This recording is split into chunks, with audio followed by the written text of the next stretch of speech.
தேவரீர், இந்த காரியத்தை செய்ய எனக்கு தைரியமே இல்லை.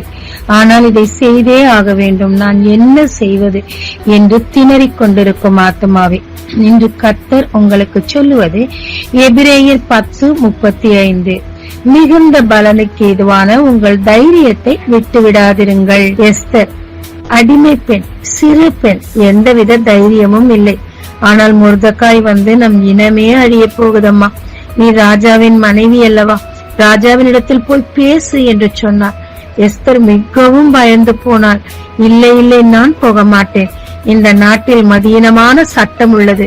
அனுமதியின்றி உள்ளே போனால் என்னை கொன்று விடுவார்கள் என்று சொன்னார். ஆனால் காரியத்தின் தீவிரத்தை அவள் உணர்ந்த போதோ தன்னுடைய தைரியத்தை மிகுதியாய் பெருக்கிக் கொண்டாள். பெருக்கிக் கொண்டது மட்டுமல்லாமல், ராஜாவினிடத்தில் போகிறேன், என் ஜீவனே போனாலும் பரவாயில்லை என்று சொல்லி ஒரு சபதமிட்டு உபவாசித்து சென்றாள். அங்கே ராஜாவின் கண்களில் அவளுக்கு கிருபை கிடைத்தது. எனவே தன் ஜனங்களின் ஜீவனையும் பாதுகாத்தார், தன் ஜீவனையும் பாதுகாத்தார், எதிரிகளை முற்றிலும் அழித்தார். அவளுக்கும் மொர்தெகாய்க்கும் உயர் பதவிகள் கிடைத்தது. இதற்கு மொத்த காரணம் அவள் தைரியம். அவள் தைரியமாய் இருந்தபடியினால் மட்டும்தானே கர்த்தரால் அவள் மூலம் கிரியை செய்ய முடிந்தது. நீங்க ஏதோ உங்க வாழ்க்கையில இழந்தாலும் அதை திரும்ப பெற்றுக்கொள்ள முடியுங்க.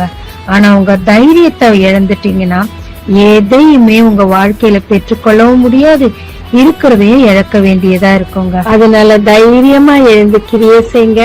கர்த்தர் உங்கள் கரத்தோடு இருப்பார். நீங்க இழந்ததை விட அதிகமான காரியத்தை பெற்றுக்கொள்வீங்க. தாவீது பெற்றுக்கொண்டாரே, எசேக்கியா ராஜா பெற்றுக்கொண்டாரே, நீங்க பெற மாட்டீங்களா? உங்க தைரியத்தை மட்டும் விட்டுடாதீங்க. அது மிகுந்த பலனுக்கு ஏதுவானது. ஜெபிக்கலாமாங்க. தேவரீர், நான் மிக மிக பயந்து போனேன்.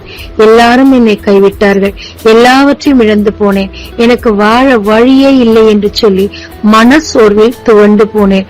ஆனால் இந்த நாளில் தாவீது தன்னை உமக்குள் திடப்படுத்திக் கொண்டது போல நானும் உமக்குள் என்னை திடப்படுத்துகிறேன். திரும்ப தைரியத்தோடு எழும்புகிறேன். என் காரியத்தை நடப்பிக்க போகிறேன். உன் கரம் என்னோடு இருந்து இந்த காரியத்தை சக்சஸ்ஃபுல்லா முடித்து தருவீராக. இயேசு மூலம் பிதாவே, ஆமென். இயேசு கிறிஸ்துவின் நாமத்தில் இந்த நாளில் உங்களை ஆசீர்வதிக்கும் ஜீசஸ் விஷன்.